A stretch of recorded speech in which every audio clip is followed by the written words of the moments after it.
Então, agradecer a Denise e também a professora Érica, né, que é uma colega muito querida, né, para todos nós aqui do curso de Psicologia de Sobral.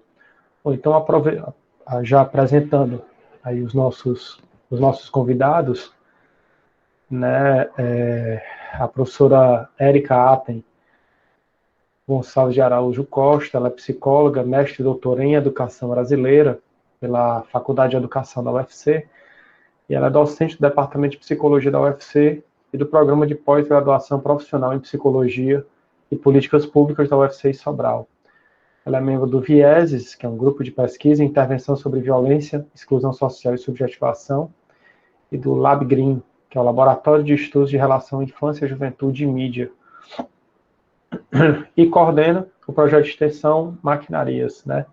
Infâncias em Intervenção, todos eles da UFC, sendo que o LabGreen é do ICA, né, do Instituto de Cultura e Arte da UFC. A professora Denise tem graduação em Ciências Sociais pela Universidade Federal do Ceará, mestrado em Sociologia e o doutorado também em Sociologia.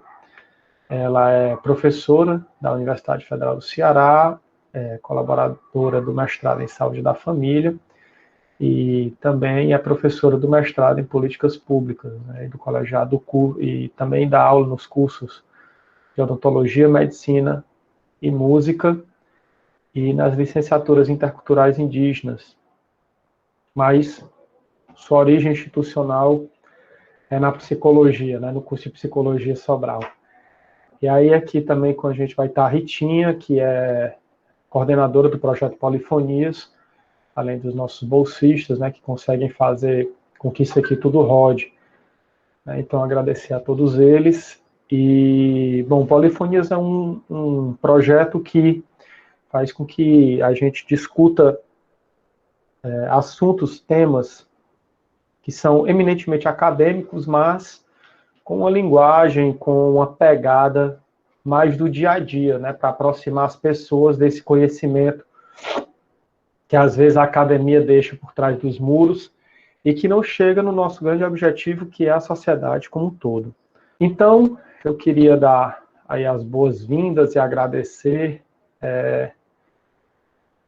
às nossas convidadas, na verdade, né, por enquanto, já que o Roger ainda pode vir, e queria iniciar colocando aqui na roda, na discussão, na baila, a nossa primeira questão, né, que seria, assim, dado o contexto da pandemia, quais seriam essas maiores dificuldades que perpassam esses diálogos, né, e no caso também dos não diálogos entre os familiares, né? Vamos escutar aí as nossas convidadas. Quando a Ritinha conversou comigo, né, ela pontuou que eu poderia ficar com a pegada de gênero e tal. Então, nesse primeiro ponto, né, que o Iratã está trazendo, que eu pensei em discutir foi o seguinte: em contexto de pandemia, né, o diálogo, que já é algo em desuso para algumas categorias, isso pode se intensificar ou isso pode mudar, né, sofrer uma transformação. Mas eu não sei se o contexto de pandemia, eu tenho visto muitos milagres no contexto de pandemia, mas eu não sei se ele alcançaria, né, o milagre de construir um lugar que vem sendo construído, né, pela luta feminista há tanto tempo, né, que é o lugar de fala da mulher. Então, o que me parece é que dentro, né, do contexto familiar, eu vou falar aqui a partir do que eu leio, né, do antes da pandemia e do que eu tenho ouvido, tanto por mulheres solteiras quanto por mulheres casadas, né? Esse não lugar, né, da mulher, esse lugar que ela vem buscando conquistar há tanto tempo e vem construindo seu espaço, né? A gente não pode dizer que não houve conquista, porque houve, mas ainda há muito a ser feito, e esse há muito a ser feito é uma enorme lacuna que diz dos silenciamentos, que diz da docilização dos corpos femininos. Penso eu, né, que dentro de um contexto de pandemia, isso pode ter se agravado, né, dentro do contexto familiar, em especial para mulheres. Agora, a gente também não pode falar de mulheres como se fosse uma categoria única, né? A gente precisa lembrar da heterogeneidade, né? Então, a depender do contexto familiar, nós podemos, talvez, termos encontrado aí um espaço para as mulheres se colocarem e para haver uma troca, né, dialógica melhor, tanto, né, com o companheiro ou a companheira, quanto com os próprios filhos, né? A gente tem ouvido muito dos nossos estudantes, né, que agora eles estão tendo que ajudar em casa. Tenho ouvido muito dos meninos, né, que dizem assim, eu não sabia que a minha mãe trabalhava tanto, porque eles estão tendo que ajudar, eles estão ficando em casa, então eles estão tendo que lavar banheiro, e eles veem que quando lava o banheiro é agora, quando daqui a 2 dias o banheiro está pedindo para ser lavado de novo, você varre a casa e no mesmo dia parece que nada aconteceu, né? Para onde foi todo aquele meu esforço de varrer a casa? E você participa tanto do limpar quanto do sujar. Estou falando especificamente das tarefas domésticas, mas tem todas as outras, né? Porque com as crianças tendo aula em casa, com os jovens tendo aula em casa, a rotina, como um todo, vai interferir nessas relações familiares. E pensando especificamente na questão de gênero, o que me preocupa, né, como estudiosa do movimento feminista, como estudiosa das relações de gênero e da condição da mulher, o que me preocupa é que quanto mais precária a condição da mulher, talvez menos condição ela tenha de se posicionar, né, para dizer, olha só, o contexto é outro, então vamos todo mundo fazer uma parte. Né? Temo que, para algumas categorias de mulheres, mulheres pobres, mulheres pretas, mulheres que continuam trabalhando fora, porque muitas famílias de classe média alta não abriram mão do conforto de ter sua empregada doméstica. Então, a casa está cheia de gente, está cheia de filhos, os meninos estão tudo em casa, o marido está em casa, está todo mundo em casa, e ela também está em casa e também está como doméstica de outra casa que não a sua. Então, eu temo que para essas mulheres o contexto de pandemia tenha sobrecarregado ainda mais. Então, imagino que existem conquistas para algumas categorias, né, que eu vou falar no terceiro momento, né, mas pelo que se tem de acesso às mulheres da ralé, como diz o Gessé Souza, pelo que a gente alcança do cotidiano da vida delas, né, do dia a dia, a famosa mulher trabalhadora, a famosa mulher, a doméstica, a rainha do lar, o castelo está um pouco maior e um pouco mais sujo, né?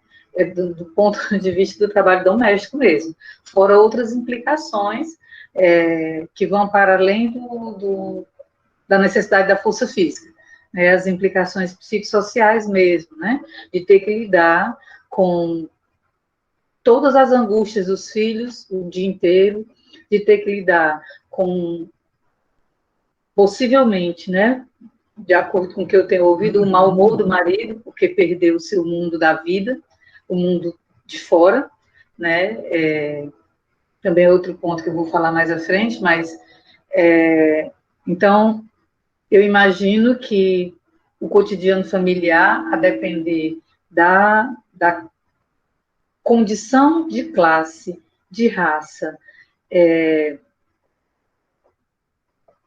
condição de classe, de raça e de acesso à informação, vai variar muito.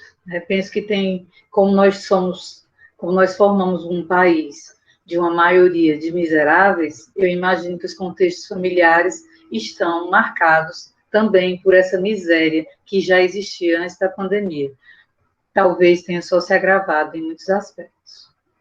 É isso. Porque as condições realmente são desiguais em vários sentidos, né? A gente não pode, por exemplo, imaginar que as relações das pessoas héteros são as mesmas, por exemplo, né, do pessoal homoafetivo, ou até mesmo entre eles dos trans, que sofrem, né, um preconceito muito maior, às vezes tem relações familiares muito mais difíceis. Como é que você vê isso aí nesse sentido nos vários outros aspectos, como, por exemplo, a relação com a infância também, né? Não só a relação do casal, mas também a relação do casal com a infância, que hoje eu acredito, né, que, chutando, eu já não tenho filho pequeno há alguns anos, eu estou chutando que hoje o pai que é um pouco ausente daquela qualidade de tempo com os filhos, ele não pode mais ignorar tacitamente, né? Uma coisa é você ignorar o filho durante 1 hora ou 2. O dia todo é um pouco mais complicado, né? Como é que ficam essas relações familiares, na tua visão, com relação a isso? Bom, olha só, eu quero dizer que vocês capricharam, né? É assim, é um tema, né? Como eu disse, um tema acadêmico, mas para a gente falar de forma que a gente consiga se conectar, né? Eu acho que não necessariamente significa tornar as coisas, como é que eu posso dizer, uma simplificação, porque eu acho que não é disso que se trata, né? A conexão não vem só porque a gente vai falar de uma coisa suprimindo informação ou deixando de olhar os vários lados. E eu vou começar por aí, porque eu acho que o projeto, né, pelo que eu entendi do Polifonias, assim, eu gosto muito dessa expressão, porque essa expressão, uma das primeiras vezes que eu ouvi essa expressão polifonia, ela tinha a ver justamente com os estudos que eu começava a fazer sobre discurso, né? Sobre como é que se produzia o discurso, como é que o discurso não é alguma coisa que a gente, sujeito de uma posição individual, a gente detém a nossa fala consciente, profere essa fala, e temos total, né, assim, digamos assim, autoria sobre isso que a gente fala. Então, numa perspectiva da polifonia, tem alguns autores que vão dizer que a gente, na verdade, habita palavras que já foram ditas e que vêm sendo ditas, né, e que são e que esse habitar uma palavra que já está no mundo é que nos torna sujeitos, né, que faz com que a gente seja um sujeito de fala. Então, a experiência de falar é uma experiência coletiva. Então, assim, eu acho que achei muito bom lembrar disso, né? De vocês falarem do projeto e vocês convidarem para conversar. E é nesse sentido que eu pensei a conversa mesmo, né? Assim, de dar a gente como uma experiência coletiva, né? Da gente. E que eu acho que, já diante do que a gente está vivendo, né? Desse contexto de pandemia, eu acho que eu também vou colocar isso talvez mais à frente, tentando ver aquilo que eu vou fazer um exercício de tentar ver coisas que estão, digamos assim, nos desafiando, né? Mas coisas também que estão algumas saídas, não sei, né? Algumas linhas de fuga que estão sendo também desenhadas para que a gente possa enfrentar o que é esse tempo, né? Esse momento. E aí, assim, sobre a questão da família, né? Acho que você meio que deu um spoiler aí, né? A gente não fala de qualquer lugar, né? E eu tenho, assim, nos trabalhos que eu venho fazendo, eu tenho aí digamos assim, me interessado muito e me aproximado e feito um esforço de tentar entender nos trabalhos que eu faço, né, a perspectiva das crianças sobre as coisas, sobre o mundo. Então, assim, é muito interessante que ao falar de relações familiares, pode ser que pareça óbvio, né? Mas, por exemplo, a gente fala de filho, né? A gente diz assim, relações familiares, vamos pensar na relação entre pai e filho, né? E aí o filho, assim como a Denise estava colocando, né, sobre a questão de gênero, tem uma questão aí geracional, né? Ou seja, aparece uma condição, que é uma relação, ou seja, você é um filho porque tem uma mãe, existe um pai, existe alguém que cuida, né? Alguém que é responsável pela sua existência junto com você, inaugura ali uma relação. Então, nunca é uma posição, né? Ou seja, de um só. Então, assim, e aí, assim, falar dessa perspectiva, né, de que uma criança também, que é sujeito dessa família que nós vamos conversar hoje, que nós estamos conversando, pode ser que para alguns, para a gente, não sei, para que já de alguma maneira tentam se aproximar, né, de estratégias educacionais mais dialógicas, mais participativas, né, que incluam as diferenças de possibilidade mesmo, né, de quem pode fazer o quê, como é que colabora. Muitas vezes essas crianças não são tão visíveis, até nas suas percepções sobre aquilo que está acontecendo. E a pandemia, né? Eu acho que foi algo que a pandemia trouxe. Se você fizer uma varredura, né? Assim, eu acho que isso não é nada inaugural. Quero dizer assim, trouxe no sentido de que talvez a gente esteja tendo a oportunidade, né? De ver essas coisas digamos assim, em notícias, em cartilhas de orientação de organizações de saúde, de educação, né, dos movimentos de enfrentamento periféricos, que é a questão de que como é que a gente trabalha, né, como é que a gente inclui essas diferentes percepções sobre o que está acontecendo, e como é que isso também é um movimento que pode nos aproximar como alguém que vive junto do outro. Vamos pensar família, eu vou pensar aqui família, mas eu não quero pensar família só como mãe, pai e filho, né?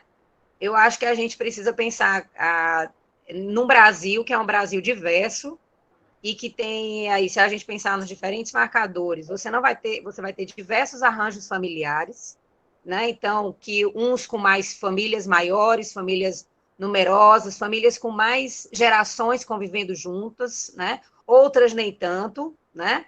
Às vezes famílias que já são, como é que eu posso dizer, talvez de jovens, tanto jovens pais quanto os filhos jovens, e por aí vai, né? Se a gente for pensar em várias circunstâncias. Então, eu acho que esse é um ponto desafiador, assim, como é que também a gente percebe, dentro desse elemento, dentro desse contexto que a gente está vivendo, como é que a gente inclui nas nossas relações as diferentes formas de perceber o que está acontecendo quando a gente tem idade diferente, quando a gente tem um lugar no mundo diferente, e quando muitas vezes ninguém perguntava, né?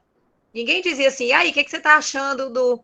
Né? Ninguém pergunta nem o que você está achando se um dia o trânsito está um pouco ruim, se um dia você está percebendo alguma coisa no mundo. As crianças, muitas vezes, na maioria das vezes, isso não é também uma generalização, porque a gente vai ver experiências diferentes, né? Não é isso, não, mas a gente pode pensar num contexto ainda amplo, que não é muito comum que a gente convoque a criança a falar sobre o que lhe acontece, né? Sobre as coisas que lhe acontecem, sobre o que ela percebe, porque muitas vezes essa percepção não é nem, digamos assim, não é nem considerada como algo que vai mudar aquilo que está acontecendo. Imagine uma pandemia, né? Então, se você fizer uma varredura em alguns sites, a gente vai ver muitas campanhas de desenho, ou mesmo crianças falando, né, sobre o que elas acham que é o coronavírus, sobre como é que elas acham que é enfrentar isso, né, sei lá, vai demorar muito para isso acabar, né, ou então, assim, de dizer elementos, de dizer assim, bom, eu não tenho, ou crianças que também vão de alguma maneira empreender algum tipo de pressão, por exemplo, sobre a relação com a tecnologia, né, dos pais, chamar para brincar e o pai está no celular porque está trabalhando, né? Porque precisa organizar uma rotina que divide trabalho e outras atividades, e aí a criança vai dizer, mas o celular de novo. Enfim, como alguém que traz uma tensão, né, para alguma coisa que estava organizada muitas vezes de forma desequilibrada, né, entre homens e mulheres, ou entre parceiros, né, parceiros e parceiras, e isso passa a ser um ponto eu acho que passa a ser um ponto que a gente pode olhar, né, digamos assim, se essa pandemia está servindo para alguma coisa,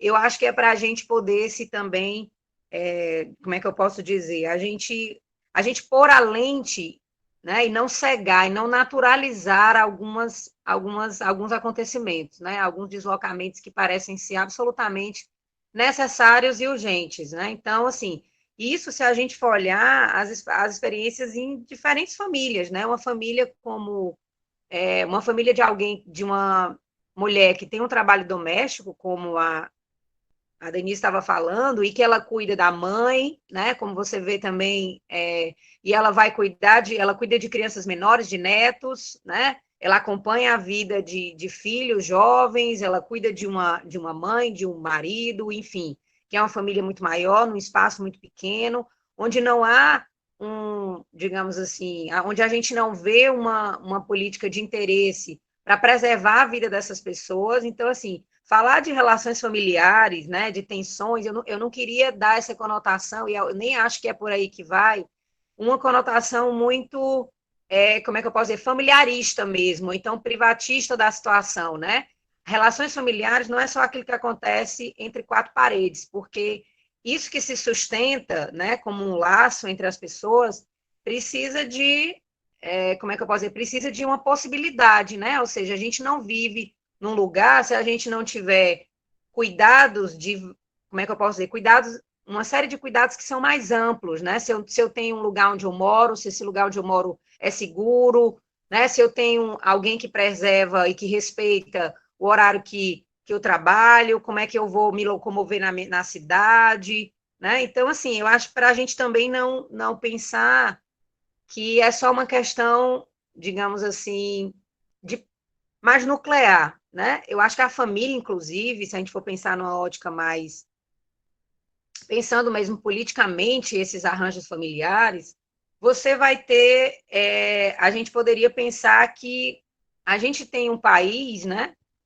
que tem que política de família, né, que tem que concepção de família, né? Se nós formos olhar o que o nosso Ministério da Mulher, da Família e dos Direitos Humanos, né, tem, que tipo de protagonismo, se é que eu poderia dizer assim, tem feito, né? Que tipo de experiência no tempo que a gente tem, inclusive de cuidado, de horizonte ético para a gente pensar as nossas relações, a gente tem conseguido absolutamente nada, né? Eu vou dizer que são concepções moralistas, muitas vezes sexistas, e que deixam, né, e que muitas vezes colocam como se as situações que acontecem, inclusive em relação às crianças, em relação à educação, a gente está vendo aí todo o problema da educação, como uma questão de família. Eu tenho visto muito isso. As famílias no âmbito privado, por exemplo, das escolas privadas, tem sido feito, eu tenho vivido isso como mãe, né? Assim, tenho sido, e partilho isso com a minha irmã, algumas colegas também, que são mães e que têm essa experiência de ter filhos em escolas particulares, em que a gente tem essa relação da família com a escola, muitas vezes se tornou extremamente fragilizada, e a gente tem sido convocada a dizer assim, e aí, você vai trazer o seu filho de volta para a escola? E aí? Aí a gente faz um formulário, né? A gente preenche um formulário dizendo sim, não, concordo, não concordo. E eu fico, assim, absolutamente indignada com isso. Porque eu acho que isso é uma forma reducionista de colocar a situação, né? Daqui a pouco a gente está respondendo se a gente concorda com homeschooling, né? Se as pessoas, é uma questão de direito, cada pai pode resolver se quer fazer isso ou não, né, com seu filho, isso vai diminuir os problemas familiares e não sei o que lá e tá. Então, assim, para a gente poder também não ficar, né, assim, eu queria colocar essa situação que a gente pudesse pensar, né, em família como um lugar de corresponsabilização, e tanto dentro, né, se a gente pode dizer, num espaço que seja um espaço micropolíticos e macropolíticos, né? Assim, então, como é que subsiste numa ideia de família, né?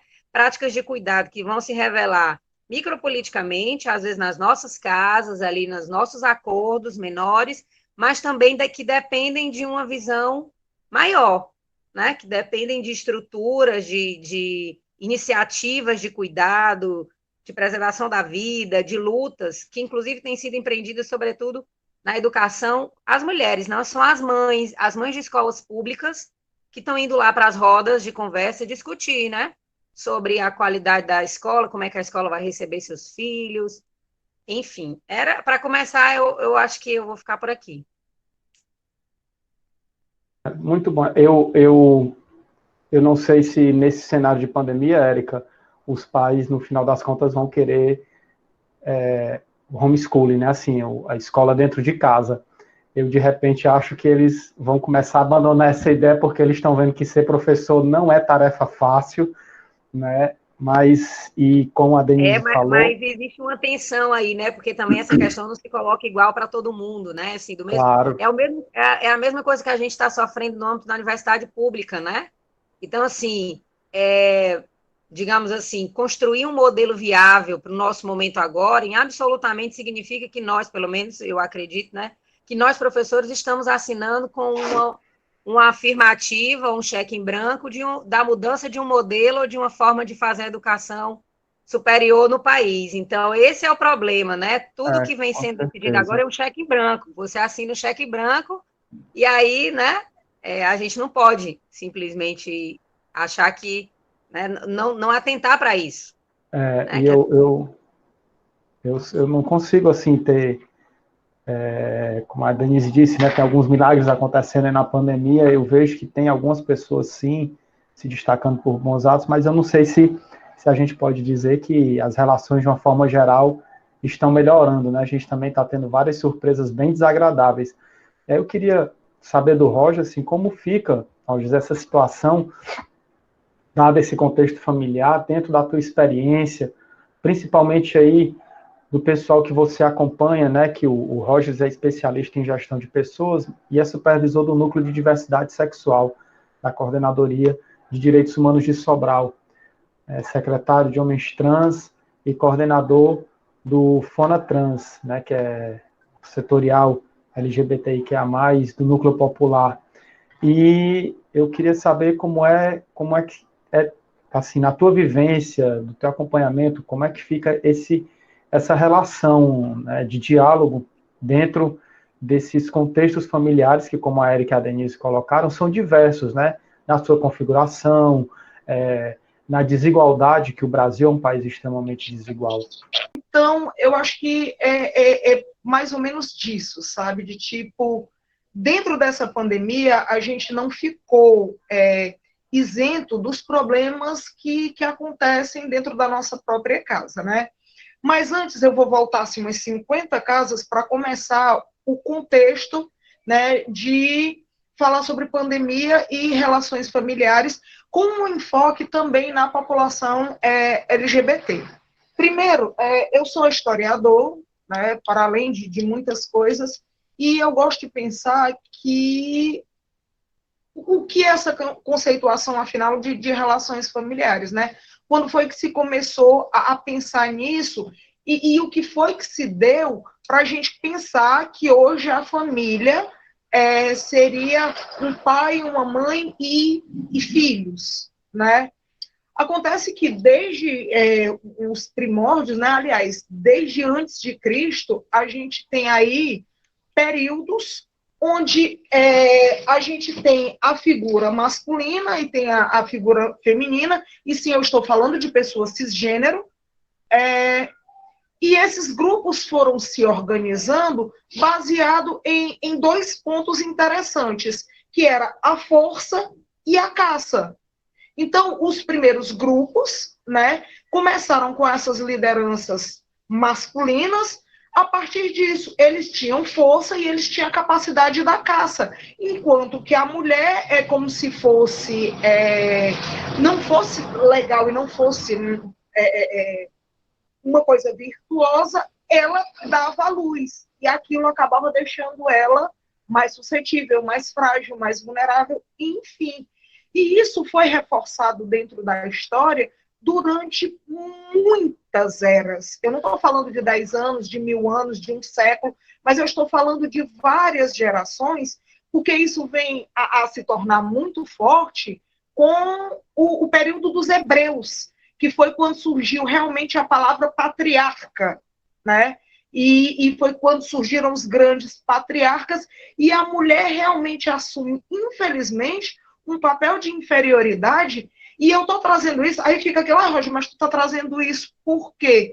Porque hoje nós percebemos o quanto o machismo vem sendo aí colocado em pauta. Eu acho que a gente não pode sair daqui hoje sem falar no Exposed Sobral, Exposed Brasil, Exposed, enfim.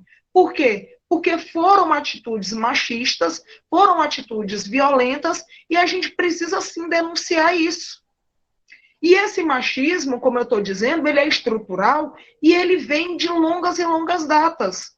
Porque, por exemplo, Aristóteles coloca, já ali na Grécia Antiga, a figura do homem como uma figura virtuosa, e Aristóteles deixa na fala dele de que moralmente, socialmente e fisicamente as mulheres são inferiores aos homens.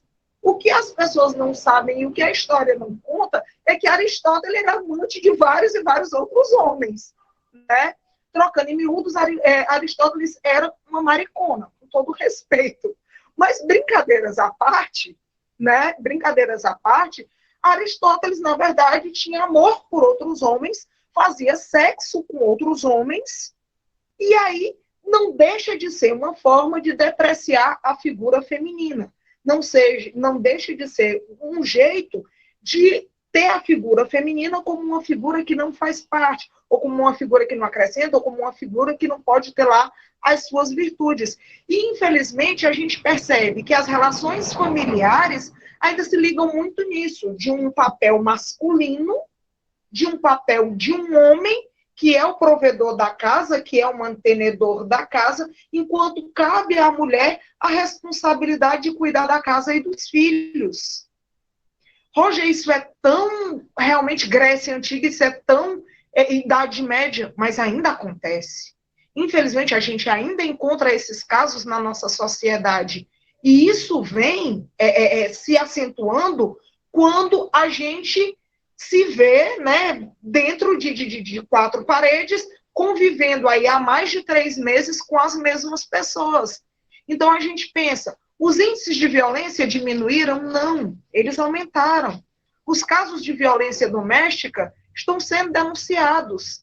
Só o que a gente tem visto, e felizmente a gente tem visto, são lives desse assunto. Inclusive vai ter uma transmissão da deputada Augusta Brito e do deputado Renato Roseno, chamado Sinal Vermelho para a Violência Doméstica.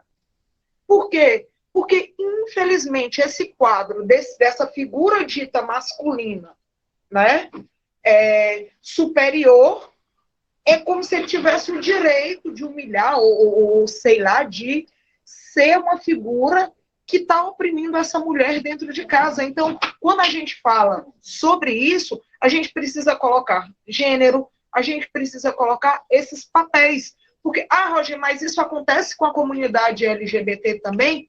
Bastante, bastante. Eu sou um homem transexual, heterossexual, sou casado, né? E sou pai, tenho 2 filhos. Como você mesmo disse, meus filhos não são crianças já faz um tempo. Meu filho mais velho tem 22 anos, meu filho caçula tem 16. E dentro do universo dos homens trans, o que mais se discute são 2 coisas. Uma é o tipo de masculinidade, e a segunda é exatamente esse conceito de masculinidade tóxica. Porque qual é a masculinidade que nós estamos reproduzindo? É aquela masculinidade do homem não pode chorar? É aquela masculinidade de tipo, eu tenho que oprimir a minha mulher dentro de casa? Que tipo de masculinidade é essa que eu, enquanto homem trans, estou desejando atingir, sabe? Estou almejando alcançar? E é muito comum ver esse tipo de coisa de relacionamentos abusivos dentro da comunidade de pessoas trans. E aí eu trouxe um dado interessante para se falar, porque ele não é só em época de pandemia, mas é uma coisa que precisa ser dita, e às vezes eu me torno repetitivo de tudo falar isso, mas o Brasil, ele é o país que mais mata travestis e transexuais no mundo. E aí, em 2017, nós tivemos o caso Dandara, né, que eu acredito que foi um caso que todo mundo acompanhou, e, infelizmente, precisou acontecer a tragédia da Dandara para que mulheres trans e travestis fossem vistas em outros cenários. Então, a tragédia da Dandara, o que ela trouxe de interessante? Ela trouxe que hoje a mulher trans e a travesti podem ser assistidas e atendidas pela delegacia da mulher, assim como elas hoje podem ser assistidas pela violência contra a mulher nas leis Maria da Penha e na lei do feminicídio também, certo? Hoje existe pelo menos esse amparo para as mulheres trans e travestis, de que caso elas também sofram violência doméstica, elas podem sim denunciar e elas podem sim colocar como lei Maria da Penha e por aí vai, certo? E por que a gente tem que trazer esses pontos? Porque as pessoas, às vezes, ainda têm aquela visão errada do que é o universo LGBT. E sim, gente, a sigla ainda é LGBT. A sigla política LGBT foi determinada em Brasília no ano de 2016, na terceira Conferência Nacional de Políticas Públicas para LGBT, de Direitos Humanos para LGBTs, e o que se pensa é colocar o I nessa sigla.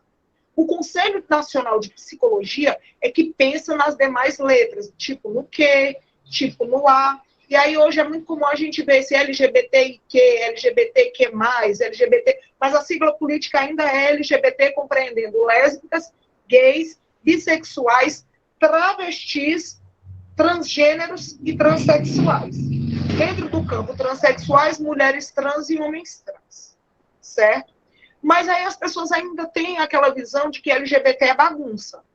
E, na verdade, não. Na verdade, LGBTs também constituem família. Na verdade, desde, por exemplo, abril de 2010, o Supremo decidiu que aqui no Brasil é permitida a adoção de crianças por pessoas do mesmo gênero. Então, é interessante pensar que hoje no Brasil, por exemplo, nós temos aproximadamente, aliás, no Brasil não, nós temos no mundo aproximadamente 3 milhões de crianças abandonadas. E aí, isso é uma coisa para se trazer para esse contexto, porque onde é que estão essas crianças?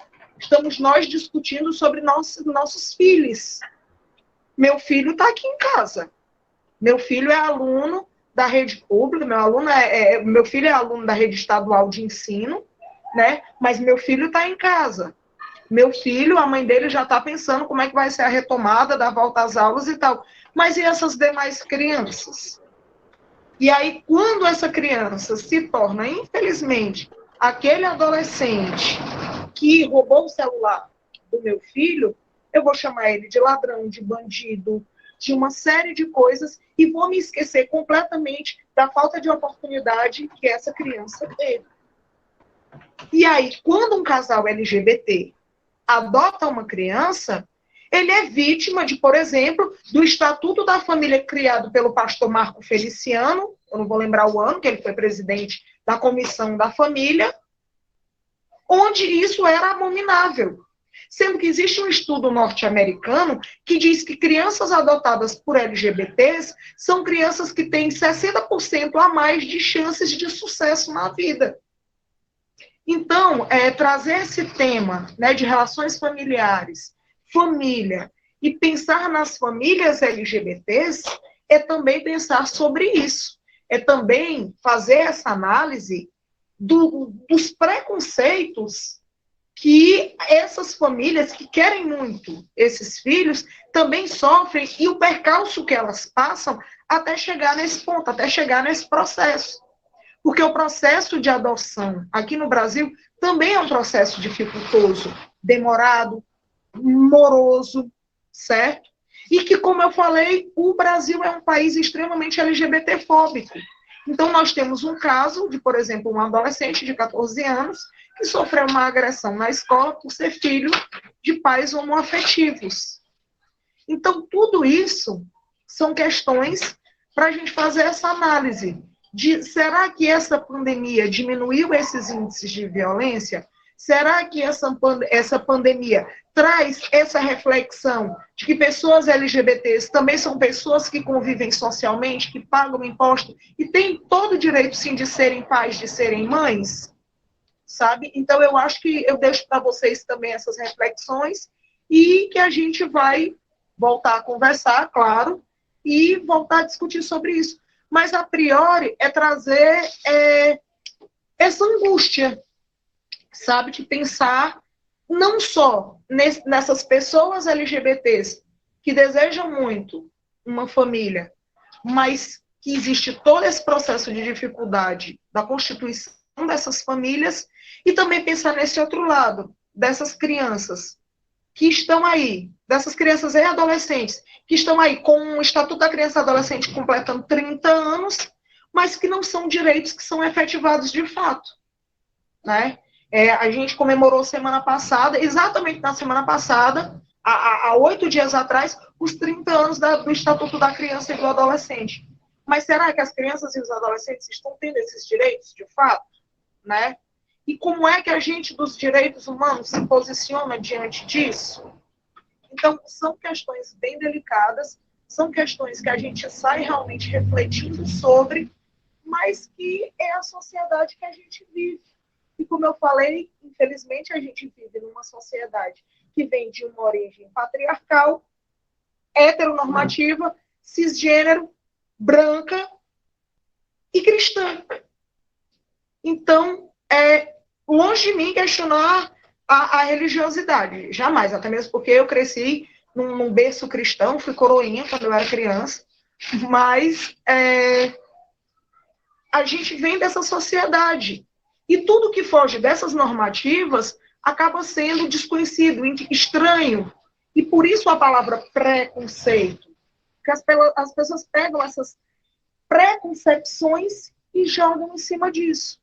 Então, a gente sai com essas inquietações, a gente joga essas provocações exatamente por isso. Que sociedade é essa? Que se eu não sou branco, eu não me encaixo, se eu não sou cisgênero, eu não me encaixo. E as mulheres trans, que são mães? Eu tenho uma amiga que é uma mãe maravilhosa de 3 filhos, e é uma pessoa super bem-sucedida. E que sociedade é essa que não abraça e não acolhe 2 mães ou 2 pais? E que estatuto da família foi esse, que já existiu e não está muito distante, a julgar o Ministério da Família, Mulheres e Direitos Humanos, por quem é coordenado, por quem é administrado, vindo de uma ministra que está aí, que não é possível, onde o Marco Feliciano colocava que a família é predominantemente pai, mãe e filhos biológicos. Aí eu me pergunto, sabe, e já trazendo para o cristianismo, que se a família era pai, mãe e filhos biológicos, Jesus não tinha família, porque José era pai adotivo. Então, que relações familiares e que conceitos familiares são esses que eu estou trazendo, ou que eu estou colocando para essa sociedade, certo?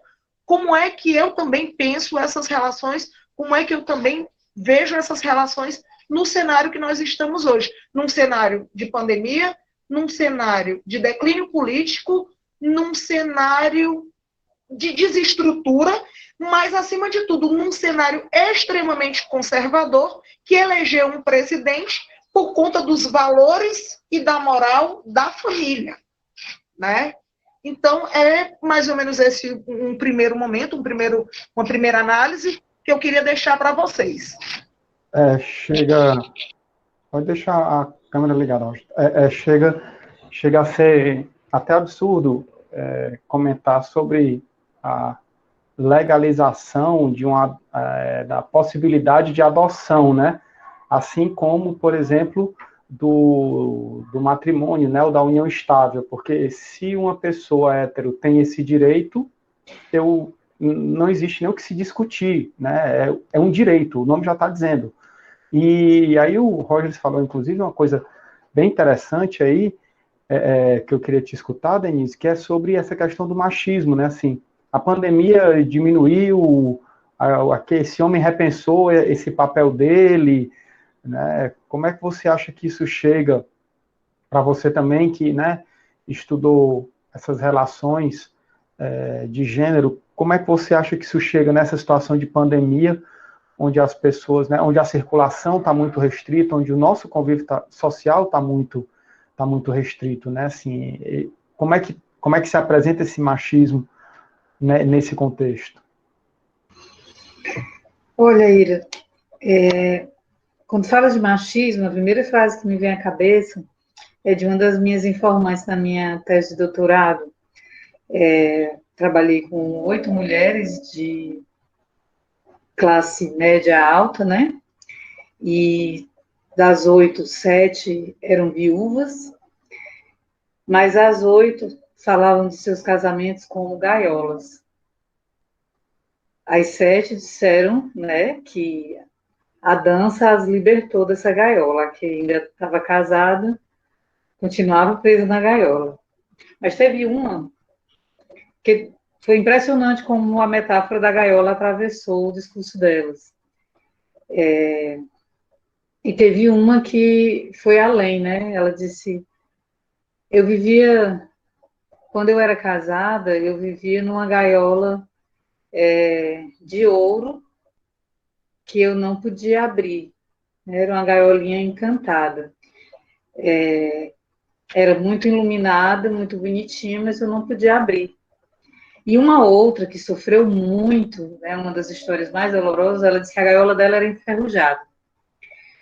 E as duas gaiolas falam, especificamente, se a gente ainda tivesse nos tempos de Marx, nós estaríamos falando das duas classes tão bem definidas nos tempos de Marx, né? Hoje o tempo é outro, então nós temos diversas classes, mas ainda temos, assim, claramente gaiolas douradas e gaiolas enferrujadas.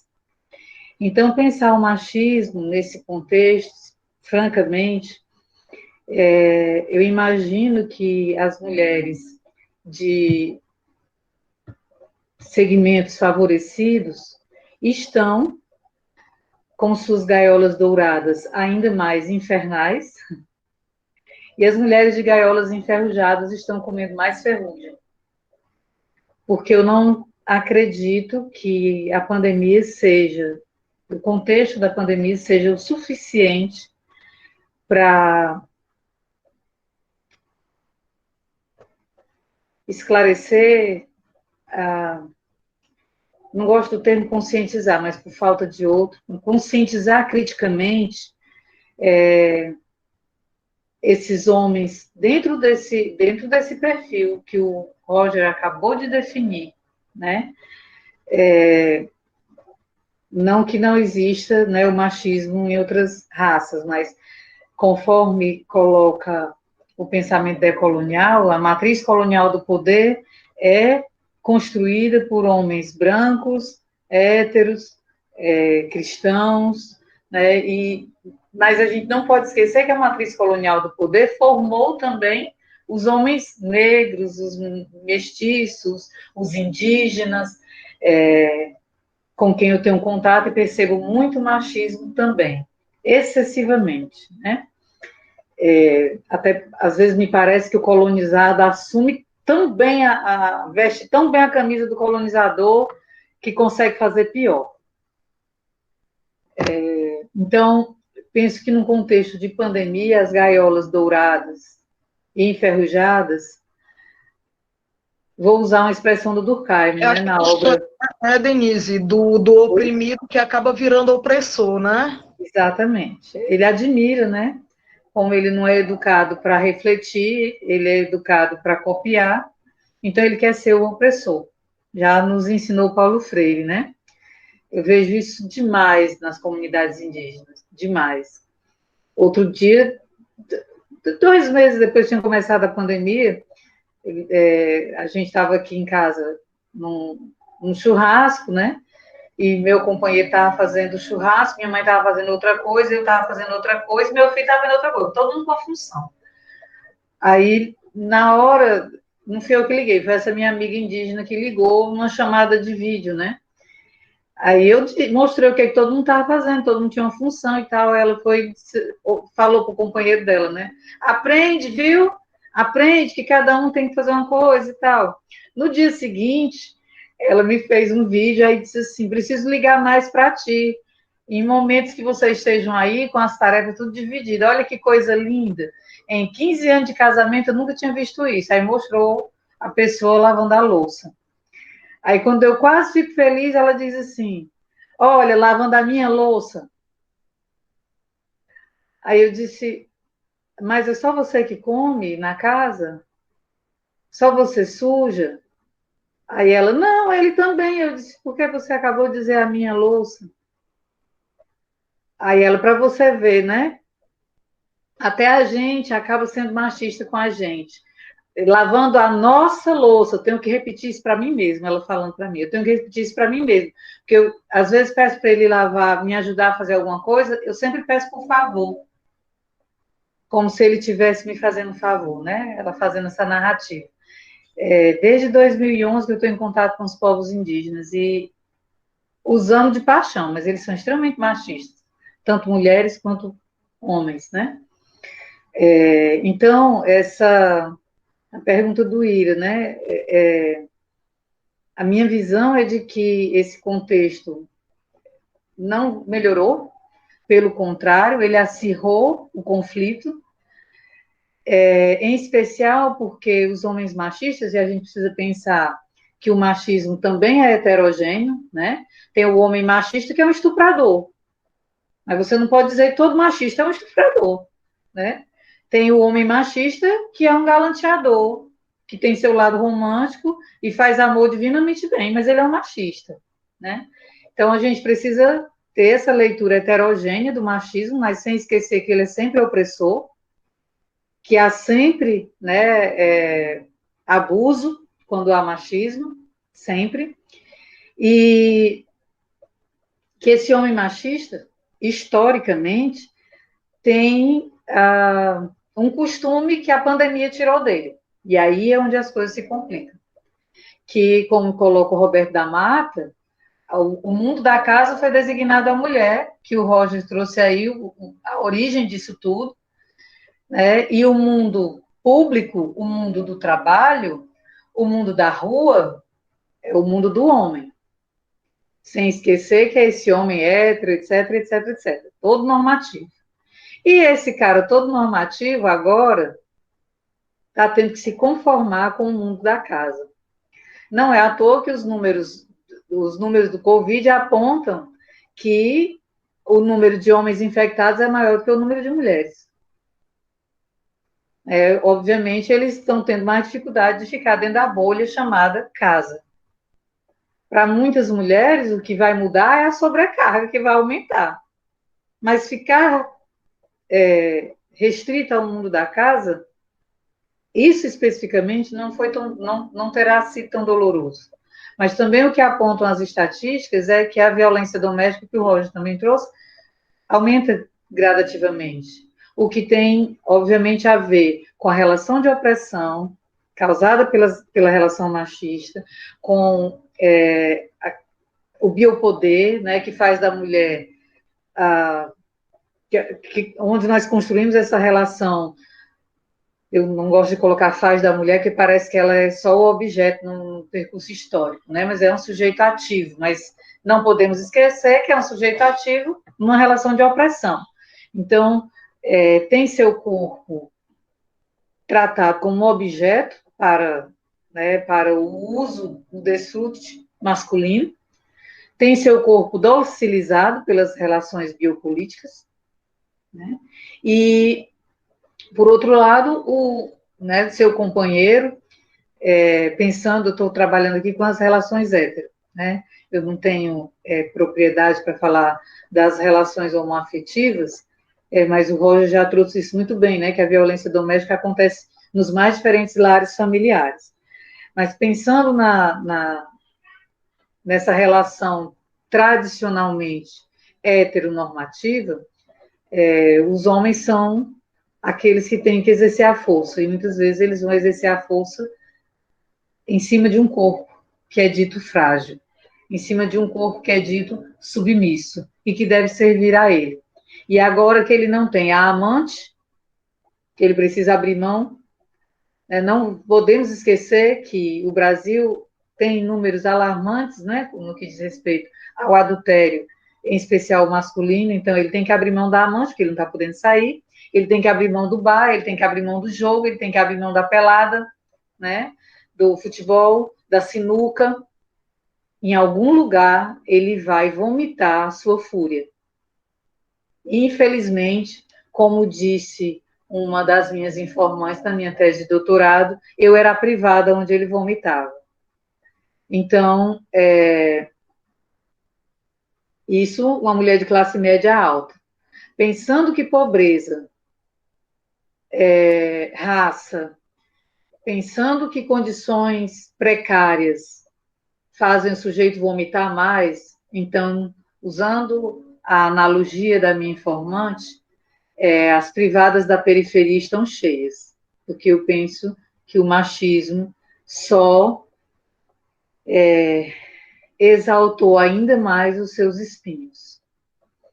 Então, era isso. Érica, e pegando aí o gancho da Denise, como é que na tua visão, né, assim, já passando pelo que o Roger falou, da questão do machismo, né, quando ele comentou aí aquela primeira parte da nossa conversa, como é que você vê essa situação do machismo nessa relação, inclusive com os filhos, né, com as crianças, não só com a esposa, né, porque o machismo ele vai muito além da relação, né, no caso aí que a Denise falou do marido com a mulher, né, ele atravessa obviamente também a relação familiar como um todo. Como é que fica na tua visão essa questão? Teu microfone está desligado, né? Liguei. Enquanto o Roger falava, né, e a Denise também, eu fiquei aqui pensando, nossa, que desafio, né? Que desafio ao mesmo tempo, assim, que, ó, digamos assim, como a gente ainda é muito, como é que eu posso dizer, muito pouco, eu acho, muito pouco corajoso em relação a como trabalhar isso com as crianças, né? Assim, essa questão, por exemplo, que está sendo colocada aqui, né? As questões de gênero, a questão dos papéis das mulheres, né? Do machismo, das relações homoafetivas, né? De uma certa de relações de opressão, ou seja, são todas coisas que vigoram socialmente, né? Que passam aí muitas vezes de forma absolutamente normal, como se fossem as coisas deveriam ser assim.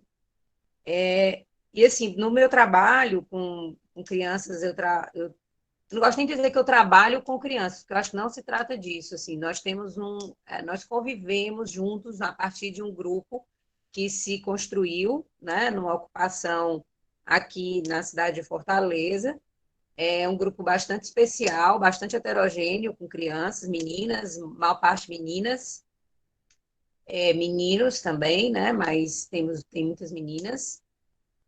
E assim, fico bastante assim, nós temos nos perguntado muito como, por exemplo, pautar coisas, né? Pautar esses assuntos com as crianças, de modo porque quando se trata de, digamos assim, de pensar isso com elas, ainda tem muito aquele ranço protecionista, né? De achar que às vezes não sabe, é quase assim como se a gente ficasse meio que ali paralisado, né? Com um certo medo, né? De dizer assim, como que isso vai ser posto, como isso vai ser falado, quando as crianças estão vendo, né? Estão absolutamente vendo essas coisas, muitas vezes vivendo nesses lares aí que foram descritos, essas relações, ao mesmo tempo estão vendo essa diversidade, estão se constituindo nessa diversidade, que não é absolutamente nada anormal, né? Não tem nada que, né, como o Roger disse, pelo contrário, isso é, na verdade, uma política de subjetivação que faz com que a gente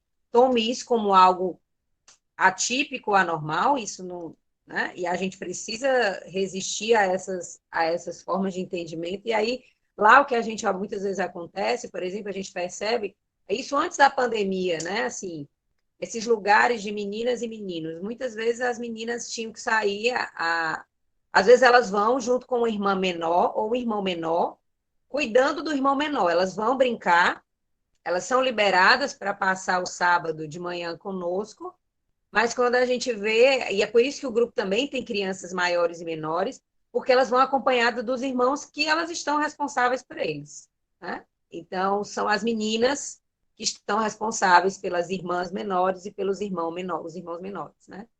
E muitas vezes tem essa diferença a gente percebe, né, como isso vai se reproduzindo, né, e vai se naturalizando, como também agora a gente também, muitas vezes quando a gente está tentando fazer as chamadas de vídeo, né? A gente não tem como dizer isso, talvez, sei lá, confirmando isso ou constatando espécie de fato, mas existe uma tensão, por exemplo, que a gente poderia pensar, né, numa família de classe média, essa realidade da divisão de papéis é uma novidade. Por exemplo, minha filha tem 8 anos de idade, né, e acho que viveu a experiência de lavar louça como uma grande brincadeira, ou algo que ela pôde, inclusive, fazer sem uma espécie de. Tinha uma pressão, porque tinha ali uma convocação minha, lógico, uma coisa diretiva e tal, mas é absolutamente diferente da realidade de meninas que já fazem isso desde que têm 5 anos de idade, não é uma opção, não tem uma opção, né? Elas são convocadas, elas estão, inclusive, numa relação de aliança com as mães, outras mulheres que já estão nesse lugar, naturalizado, e que ocupam e que fazem isso, né? Então, muitas vezes, assim, tia, eu vou desligar o telefone porque agora eu vou varrer a casa. Tia, agora está na hora de eu fazer não sei do quê, né? Tia, está na hora... Então, assim, e elas se ocupam, vou fazer o bolo, vou cozinhar, né? Vão fazer o almoço para a irmã menor, para o irmão menor. Então, assim, eu acho que é um desafio muito grande a gente não, digamos assim, não perder assim, como é que nós vamos, digamos assim, se posicionar diante dessas coisas, né? E não tornar isso como algo que precisa esperar um momento pedagógico para falar sobre essas coisas, né? Não existe esse momento pedagógico para falar sobre essas situações. Eu acho que o que a pandemia eu acho que suprimiu de todos nós foi, eu acho que até o momento, é essa possibilidade de que o convívio, né, do convívio na cidade, num lugar que a gente pode se encontrar com essa diferença, que a gente pode, inclusive, sair do nosso conforto, de pensar o mundo de um certo jeito, a gente está um pouco alijado disso, né, porque o nosso cotidiano ficou restrito aos nossos pares e aos nossos conhecidos, né, então, crianças que vivem realidades às vezes muito pequenas, não têm essa. E às vezes isso não significa ter. Não estou falando de oportunidade de viajar, de oportunidade de não sei o quê. Eu estou falando de oportunidade de lidar com a diversidade, né? De estar confrontado com essas situações. Então, de saber que se um presidente da República, né, diz algo que é extremamente sexista ou preconceituoso, aquilo pode ser conversado, aquilo pode ser, né, aquilo deve ser colocado em pauta em algum momento, né? Como é que nós adultos, como é que nós mães, pais, tios, avós, que estamos nessa família, eu tô pensando aqui na família mesmo, com essa possibilidade da gente criar um laço de corresponsabilização pelas gerações, né? Entre gerações, porque eu acho que o meu trabalho passa muito por essa preocupação, né? Como é que a gente pensa relações que são relações estruturais, por exemplo, você não apaga uma relação de poder entre um adulto e uma criança, existe uma diferença, né? Existe uma coisa que não tem como ser completamente destituída ali, mas não necessariamente significa uma relação que se justifique um autoritarismo, né? Que a gente não possa o adulto também não possa estar numa relação de que ele não sabe ou não é ele o único que dirige aquela situação, né? Não é à toa que a gente vê muitos trabalhos que estão aí falando, por exemplo, de adultocentrismo, de capacitismo, de racismo, né? Ou seja, uma série de... Alguém entrou aí, foi? Parece que ligaram o microfone sem querer, mas já desligaram. Não, foi um telhado, apareceu um telhado. Então, assim, de que essas coisas, essas matrizes de opressão, né, elas estão se revelando em várias conexões diferentes, né? Então, na vida, eu penso que também nesse tecido familiar aí, que é complexo, essas coisas aparecem de forma bem diversificada também, né? Então, assim, como é que nós conseguimos ter lente para poder não cegar e não naturalizar essas coisas, né? Essas tensões que se colocam. Então, assim, eu acho também... eu tenho visto algumas coisas, assim, eu acho que eu tenho uma experiência familiar que mudou muito ao longo do tempo, digamos assim, ao longo de alguns anos, né? Fica sendo meio repetitivo. Mas, assim, que mostram possibilidades dessa corresponsabilização, né? Ou seja, eu não acho também que o machismo, ele não é uma pandemia que vai levar a isso, não. Eu acho que, pelo contrário, concordo aí com com os diagnósticos que foram feitos, né? E eu acho que o nosso desafio é ainda maior, porque a gente vê, por exemplo, uma sobrecarga, né? Assim, intensificação das jornadas de trabalho das mulheres, o cuidado como se fosse uma coisa de responsabilidade das mulheres, muitas mulheres nas frentes dos serviços de saúde, né? Enfermeiras. Quando você vai olhar, são elas, as mulheres estão na educação infantil, que está sofrendo uma situação, né?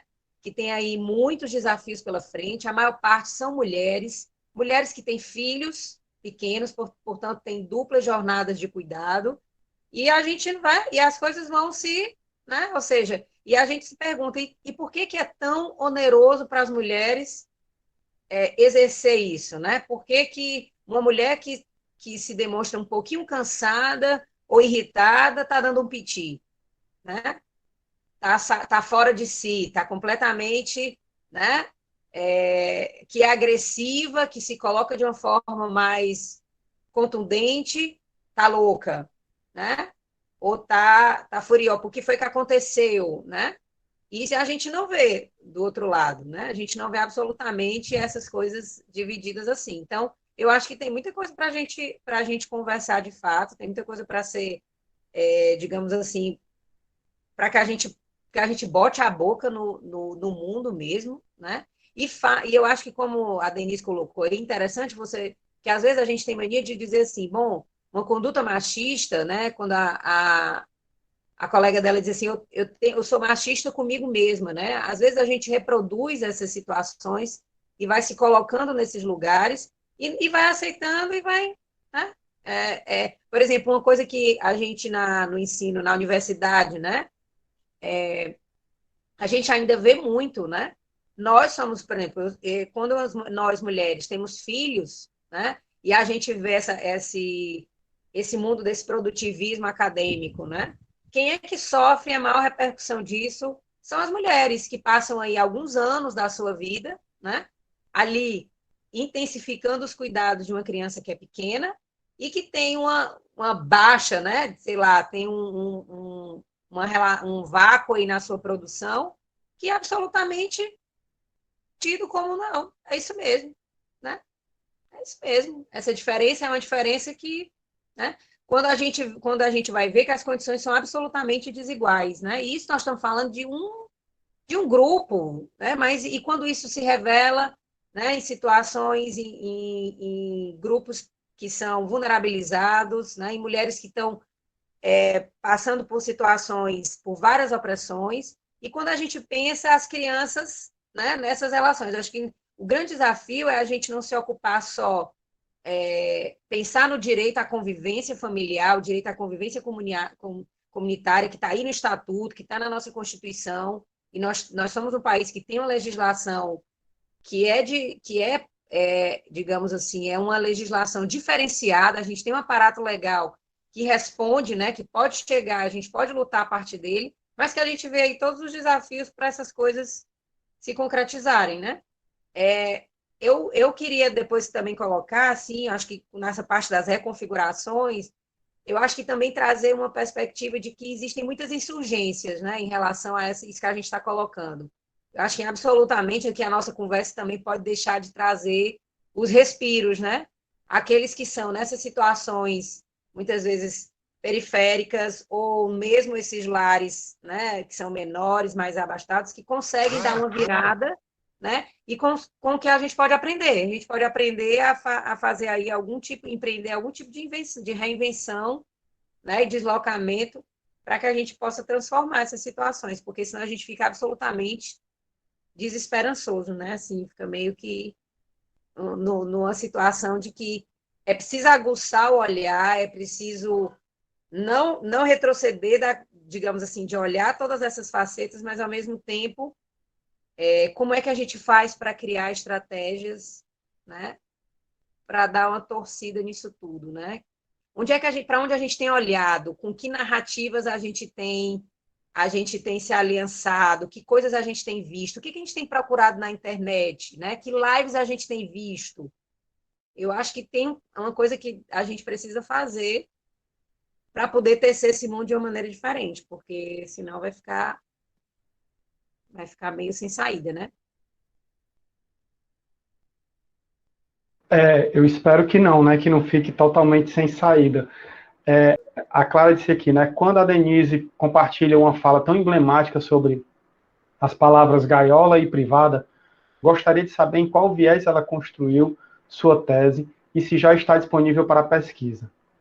É muito interessante os diálogos e como pensam os convidados e as pautas. E aí ela parabeniza toda a equipe, né, e comenta que ela percebe que a apresentação do machismo para o nordestino é algo altamente cultural, né, e que reflete uma masculinidade, inclusive, mal interpretada e ainda enraizada. O viés que eu dei, né, para essas falas que eu ouvi, porque o que eu queria entender dessas mulheres era como elas relacionavam felicidade e velhice. Mas a gente, quando vai a campo, né, quando você está disposto a ouvir o que tem lá, você ouve mais do que o que você busca, né? Então, eu queria que elas falassem sobre velhice, eu queria que elas falassem sobre a importância da dança, mas entre a velhice e a dança estava o casamento, que era a gaiola. Então, antes de chegar na velhice, eu tive que fazer essa escrita da trajetória de vida delas, né, de como foi construído o modelo de mulher para elas. Então, fiz todo esse percurso, e o casamento aparece como a gaiola de todos os tempos, né? Tem até um capítulo com esse nome, o matrimônio é a gaiola de todos os tempos. Eu publiquei a pesquisa, depois você pode até pegar meu contato com o Iratano, ou com a Ritinha. Eu não tenho mais nenhum livro, mas tem para vender na Pensar e na Livraria Cultura. E depois eu posso dar mais dados, né, sobre a obra para você procurar, Clarice. Obrigada por né, tentar se informar. A Ritinha acabou de passar aí o link, né, de volta aos embalos de sábado à noite. Então, com relação ao que eu ouvi das minhas informantes, né, essa gaiola, inclusive informo, né, que o termo privada eu não usei, porque ela pediu que eu não usasse, faz parte dos cortes, né, que eu fiz, aparece no texto como um todo, mas não essa expressão, porque ela narrou tudo na entrevista, e quando ela terminou, ela disse: tire a parte onde eu me revolto, onde eu falo da privada, que eu acho que é um trabalho muito bonito, eu não queria coisas feias nele. Eu disse para ela que não tinha problema, mas ela pediu para eu não colocar, e meu trabalho é muito mais delas do que meu, então eu respeitei o pedido dela e não usei esse termo, mas a gaiola atravessa o trabalho inteiro. Bom, com relação à minha pesquisa, né, e o que ela me mostra hoje é que esse machismo, que eu concordo que no Nordeste ele se acentua, em alguns aspectos, né? O homem nordestino tem um histórico de colonização muito mais advinda dos portugueses. Então, isso resulta num machismo. Eu não sei se o termo pior é o que deve ser usado, mas talvez um machismo mais escancarado, talvez. Mas o Brasil como um todo tem seus diferentes modelos, né, de machismo. Eu estive no Rio Grande do Sul e o machismo lá é um tanto dissimulado. São Paulo também. Agora, a gente percebe que há diferença, né, de região para região. Por isso que anteriormente eu disse que o machismo era muito heterogêneo. E eu queria pontuar rapidamente, Ira, sobre a sua última questão, que eu tinha formulado alguma coisa sobre reconfigurações, né? E penso que uma possibilidade, um caminho, talvez. O Raul Seixas tem uma música, né, que é o Meu Amigo Pedro. E eu tenho chamado muito meu amigo Tempo na pandemia. O tempo, que você é um estudioso do tempo, deve estar percebendo quanto o tempo se reconfigurou. Então, o tempo ele pode ser um grande inimigo ou um grande amigo. E nesse contexto de pandemia, se existe algum caminho, se existe alguma possibilidade, penso eu que seja das relações familiares terem mais tempo de qualidade. O tempo cronológico, né, ele ficou muito estranho. Parece que para algumas coisas ele dura mais, para outras coisas ele é mais curto. Não que isso não acontecesse antes, mas a pandemia exaltou, escancarou muito, né, as relações temporais. Então,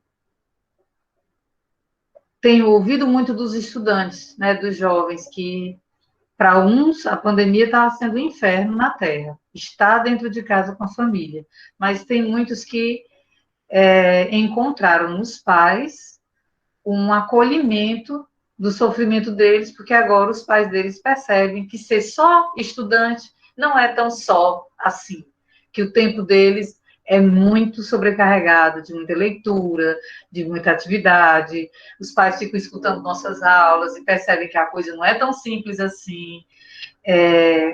Então, eu tenho ouvido muitos relatos, né, de que o tempo de qualidade com a família salvou muita coisa, salvou algumas relações. Então, se nós tivermos alguma chance, a chance pode vir a partir da porta que o tempo pode abrir, mostrando, né, que a gente pode fugir um pouco do tic-tac do relógio. E aí eu queria, Roger, falar aqui contigo também, já para embalar aqui o último tema, né, para a gente. Colocaram aqui mais do que aquela última questão que a gente tinha colocado para vocês, mas colocaram aqui uma questão que foi, não é bem uma pergunta, né, assim, pediram que você falasse um pouco que assim, os adolescentes que são LGBTs, eles já sofrem nas escolas, né, por serem LGBTs. Mas quando eles encaram a pandemia e eles têm que ficar em casa, esse excesso de tempo em casa, eles podem também encarar pais que, na verdade, não aceitam, né, a sua orientação, né, ou como diria algumas vertentes da psicologia, né, a sua estruturação em termos de gênero ou de sexualidade. E aí, como isso, né, impacta nesse jovem que, na verdade, já não tem uma aceitação social, e a depender do caso, a aceitação social é inclusive menor, né? E como é que isso aí ficaria no caso da pandemia e desses casos, inclusive, que acredito você tem um contato muito próximo, né, por estar dentro desses núcleos, né, de formação, de rede de apoio, né, e de articulação dessa comunidade.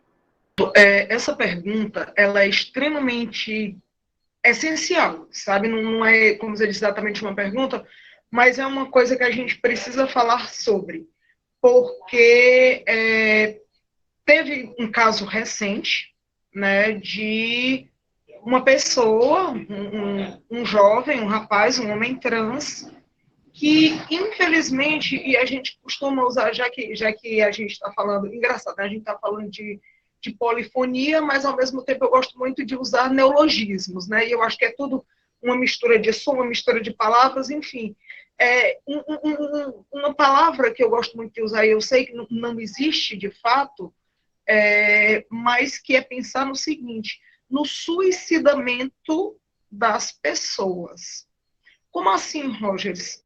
Tipo assim, pessoas trans, em especial homens trans, são recordistas em estudos de suicídios, certo? Estudos dos norte-americanos, estudos da Transgender Europe, trazem dados fortíssimos de homens trans que se suicidam.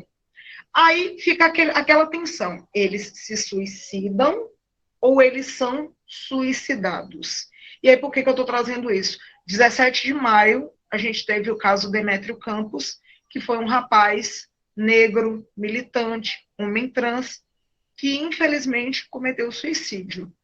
Mas os motivos, e ele deixou uma carta e tal, os motivos pelos quais o Demétrio cometeu suicídio foram motivos que não é que ele quisesse morrer, mas ele precisava acabar com aquele sofrimento que ele estava passando. Então, infelizmente, o Demétrio foi suicidado. E eu falo isso porque a aceitação da família, a aceitação da sociedade, o fato dele ser um jovem negro, o fato de ele ser de uma periferia, enfim, foram vários marcadores que levaram o Demétrio a essa situação. E aí eu vou falar de um caso de um amigo querido também, não vou trabalhar com nomes, mas eu tive um amigo que também foi levado a esse suicidamento. Ele queria retificar o nome, ele também era um menino trans, e no dia em que ele foi para a sessão da audiência da mudança de nome, a mãe e a avó dele foram tirar ele de dentro da sala, dizendo que ele era uma menina, que ele tinha que aceitar que ele era uma mulher, que ela só tinha tido uma filha, e era aquela filha que ela queria para a vida dela, e que ele parasse com aquilo, porque aquilo era bobagem, aquilo era besteira. E naquela noite, aquele rapaz preferiu não estar vivendo essa vida. Então, muitas vezes, o preconceito começa dentro de casa. É culpa dos pais? Muitas vezes não, sabe? Os pais vêm de uma outra realidade, de uma outra época, de uma outra vivência. Eu vou tirar por mim que a minha mãe tem 65 anos. A geração da minha mãe foi outra. A minha própria geração, diante da geração dos meus filhos, foi outra. Porque a gente não tinha o acesso rápido às informações, à internet, como se tem hoje em dia. Então, calcule a geração da minha mãe. Então, quando eu fui falar para minha mãe que eu era um homem trans, felizmente eu já era casado, felizmente já existia minha esposa, que foi de longe a pessoa que mais me ajudou. Mas não é fácil para uma mãe ou para um pai entender que aquele filho, que aquela criança... Porque quando se pensa nas relações familiares, a gente pensa que quando aquela criança chega ao mundo, os pais têm uma perspectiva sobre elas. Os pais criam expectativas. Ah, meu filho vai ser médico, vai ser advogado, meu filho vai ser isso, minha filha vai ser aquilo. E, de repente, elas têm que lidar com essa situação de que aquela criança, aquele filho, né, usando um pronome neutro, não é exatamente o que ela projetou, o que ela programou, o que ela esperava. Enfim, mas que hoje a gente conta com essa questão de termos as informações. Para as famílias hoje, é mais fácil o acesso à informação. O preconceito ainda existe? Existe, mas ele pode ser sanado, ele pode ser diminuído quando a gente chega e conversa com aquela família. Infelizmente, como eu disse, às vezes a porta de entrada do preconceito é a família. Entretanto, eu vou colocar um contraponto, que hoje, por exemplo, no Brasil inteiro, existe um grupo de apoio de famílias LGBTs, que é o grupo Mães pela Diversidade. As Mães pela Diversidade são aquelas mães que acolhem e que amparam filhos LGBTs.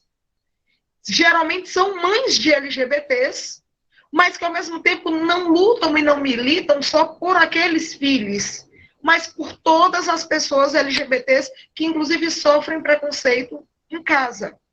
Eu acho que a porta de entrada para a elucidação dessas dúvidas é o conhecimento, é o diálogo. Se eu não conversar com a minha família, eu vou conversar com quem? E eu não vou falar que toda a minha família me trata no masculino, que toda a minha família... Ah, é o Rogers. Não, não é. Não é. Não é. Eu tenho uma tia que semana passada chegou para mim e disse, olha, eu sei que você mudou, mas para mim você é a fulana e você vai morrer como a fulana. Não vou lhe chamar do jeito que você quer. E aí ela usou uma coisa que às vezes é muito comum das famílias que têm pessoas trans. Deus não lhe criou assim. Deus lhe fez mulher. Então, infelizmente, essa pandemia, ela traz duas possibilidades. Uma é a abertura ao diálogo. As famílias precisam ter um momento de diálogo. Eu penso nisso. A gente precisa conversar. Porque senão vai ficar cada um no seu lugar, cada um no seu celular, cada um no seu notebook, cada um fazendo uma coisa, e aí as coisas se perdem, infelizmente. Então, eu acho que se precisa conversar. E eu acho que uma coisa que a pandemia também aflorou muito foi a sensibilidade. Eu acho que as pessoas talvez estejam mais sensíveis. Algumas mais num campo agressivo, algumas num campo de escuta e de reflexão. Então, eu acho que a gente deve apostar nesse campo de reflexão e acolher esses filhos LGBTs, e acolher essas crianças LGBTs. A Érica estava falando do grupo dela, e eu estava pensando que a gente está lidando com uma situação de o caso de uma criança trans, que a família está em situação de vulnerabilidade em Fortaleza. Aí eu fico pensando, nossa, é uma família que tem uma criança trans. Como é lidar com uma criança trans? Será que realmente as pessoas conversam que existe sim a infância trans? Quando eu era criança, eu acreditava copiosamente que eu era um menino. Eu vim descobrir na adolescência que eu não era, sabe? Então a gente precisa pensar nisso, nessas construções de relações familiares, sabe? De que a gente não pode se basear de que aquela criança vai se tornar um adulto heterossexual, né? Por isso que eu sou muito contra, e aí eu já deixo até essa coisa, de perguntas como, ai, cadê a namoradinha? Criança não tem que namorar, a gente não tem que estimular o erótico da criança, né? A gente tem que estimular vários imaginários da criança, mas eu não penso que isso seja necessário, porque e se for uma criança que se sente, sei lá, confusa em relação a tudo isso? A gente não pode forçar, por exemplo, a uma sexualização, digamos assim, mais precoce. Deixe que a criança se entenda, porque tal hora isso chega, tal hora isso se naturaliza. E nem toda criança vai ser heterossexual, nem toda criança vai se entender enquanto sujeito cisgênero. E cabe à família esse entendimento. Se eu não puder contar com a família, eu vou contar com quem? Se eu não puder ter a base do diálogo, eu vou ter que base, eu vou ter que estrutura. Né? Então, eu penso nisso, que a gente, às vezes, deve apostar no diálogo. E, infelizmente, eu vou finalizar com uma história trágica. Não que eu quero falar só de tragédia, porque a vida não é só isso. Mas, infelizmente, eu tenho uma amiga que perdeu um sobrinho, também suicidado, e no dia do velório tinha um rapaz chorando, e ela chegou para o rapaz e se sensibilizou com o choro do rapaz, e perguntou, você era amigo do meu sobrinho? E ele disse, não, eu sou a causa, porque o seu sobrinho não teve coragem de contar para a família que eu era o amor da vida dele. Então, será que ele não teve coragem, ou ele achou que o preconceito ia ser muito maior e que foi preciso essa atitude? Então, a gente tem que pensar sobre isso. Se eu não tiver a família, eu tenho o quê? Eu fico muito feliz, por exemplo, de dizer sobre a minha família que o meu filho chegou para mim e para minha esposa, e em meio a uma conversa, uma brincadeira, ele falou que ele é pansexual. Né? Mas não precisou, sei lá, que a gente forçasse, ou que bom que ele se sentiu confortável de falar que ele era pansexual, sabe? E eu fico muito feliz por isso. Porque que legal que, para ele teve uma base, ele teve um suporte para falar sobre isso. E quantas pessoas na idade dele chegam para minha esposa, que é uma mãe pela diversidade, e dizem, ai tia, eu queria tanto que a minha mãe te escutasse. Ai tia, eu queria tanto que você falasse isso para minha mãe. Então a gente precisa construir essas relações de confiança, de diálogo, sabe? Para que os nossos filhos, que são LGBTs, possam se sentir seguros dentro de casa. Porque agora a gente não está tendo para onde ir. O refúgio talvez seja a internet. né? O refúgio é uma sala de bate-papo, o refúgio é, enfim, a internet. Mas essas pessoas não têm para onde ir. E se não se estabelece essa bandeira, a gente vai estar gerando jovens adoecidos mentalmente. E é isso.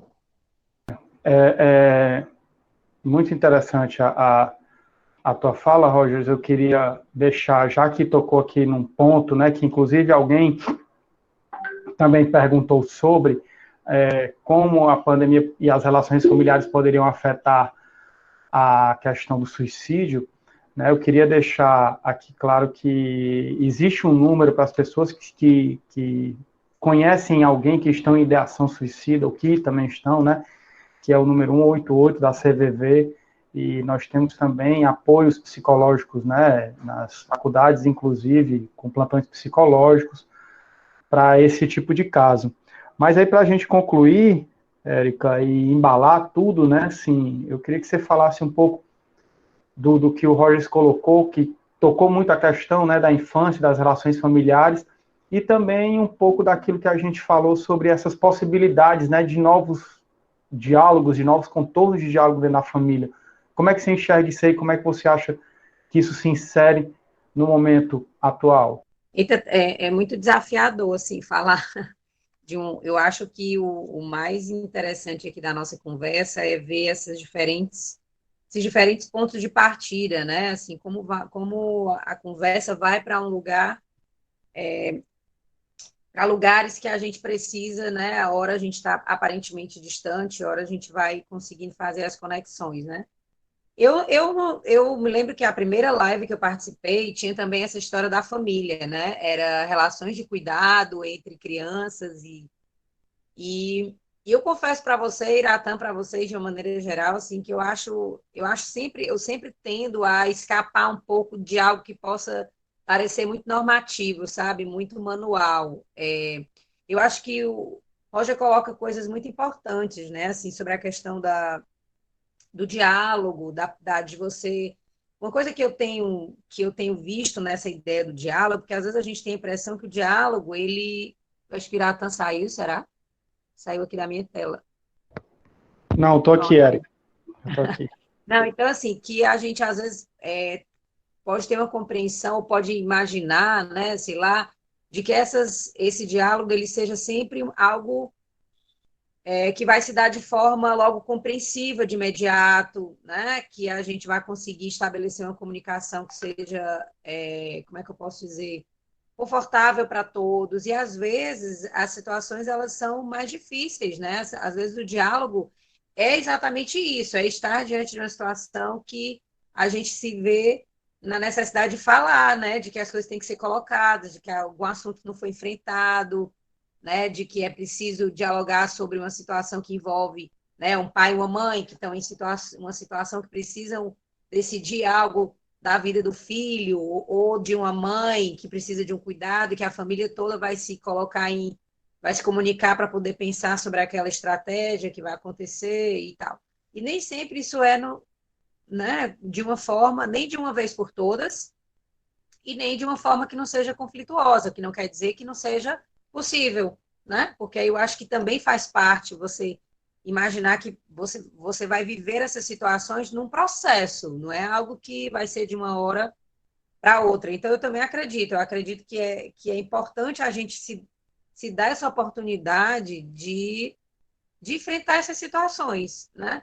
Sem se imaginar sozinho. Eu acho que essa coisa também de você ter com quem contar, né? Eu acho que é uma mensagem extremamente bonita, assim, de que nós, na nossa existência, seja qual ela for, que a gente não se sinta sozinho, que a gente possa ter algo com quem contar, né? E eu acho que nesse momento os laços que a gente fez, os vínculos, né? Tem muita gente trabalhando com essa questão do vínculo, na minha área, que era da educação, e na questão também que envolve as crianças. Isso é extremamente importante, assim.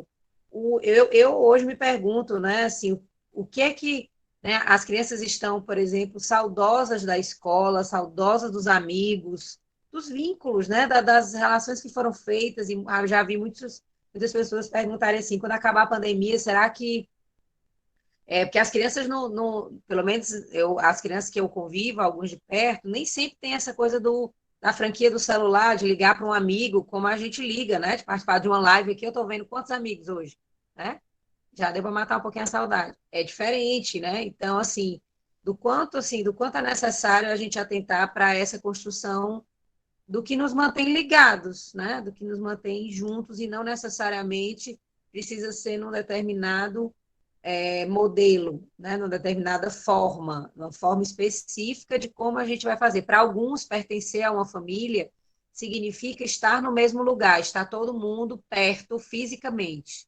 Para outros, pertencer a uma mesma família pode ser partilhar memórias e não estar necessariamente no mesmo lugar, ou essa presença, ela suporta uma distância, né? Ou pertencer a uma mesma família ter vivido uma situação, né, específica, algo muito marcante, ou partilhar o mesmo nome, ou estar perto, ou enfim, ou ter sido cuidado pela mesma pessoa.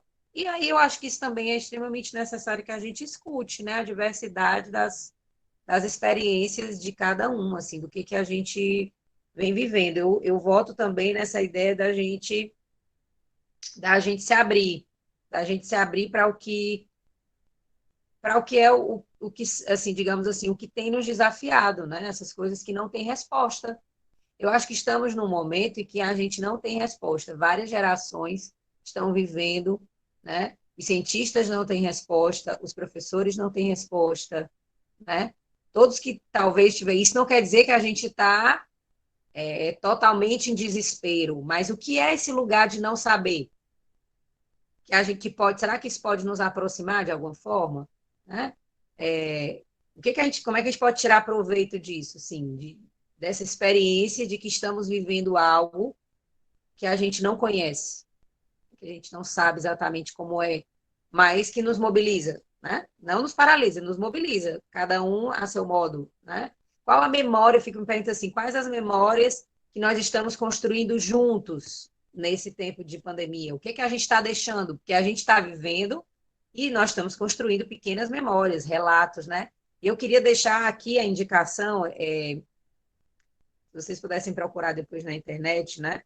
Nós falamos de famílias, modelos de famílias, e eu acho absolutamente revolucionário essa coisa da internet, das lives, dos Instagrams, nessa experiência estética, né? O Roger falou da questão da sensibilidade, e eu estou pensando aqui uma estética assim, uma estética de mundo. Como é que a gente fala do mundo? Como é que a gente vê o mundo? Como é que a gente diz o que as coisas estão acontecendo, né? Como é que uma hora a gente pode ser capaz de ouvir vários pontos de vista e ver coisas distintas, lugares distintos, países,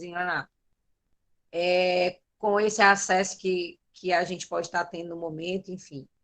É uma narrativa, é uma espécie de narrativa visual, chama Rotina Familiar, que foi construído por um fotógrafo, que é o Léo Silva, né? Ele é aqui de Fortaleza, eu acho, Léo, eu acho não, é de Fortaleza. Então vocês procuram lá, Rotina Familiar, ele participou aí desse festival dentro de casa, da Secretaria de Cultura, e ele faz, nesse momento da pandemia, ele se volta e faz uma filmagem, uma pequena narrativa, como ele diz, uma narrativa crônica, né, visual, do dia a dia, né, do momento lá, de um fragmento da sua família, né?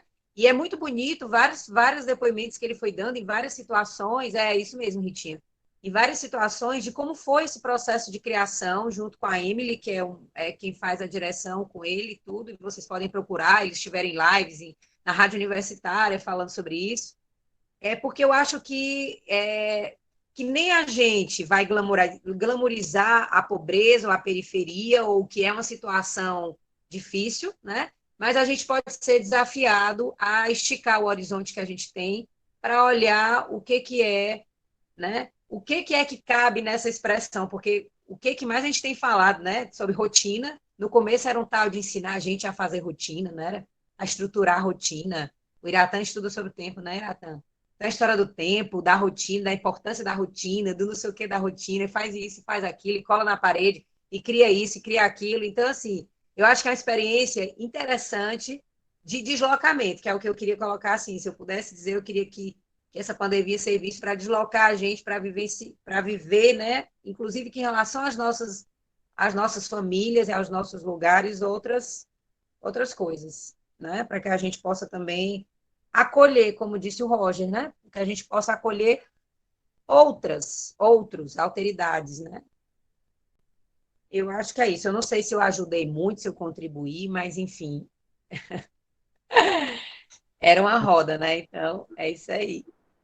Eu acho que todos contribuíram bastante, Érica, muito mesmo, assim, a sua fala, a do Rogers, né, que é o que a Denise trouxe, as intervenções aqui do pessoal no chat, a Ingrid colocou aqui que a confiança advém da escuta.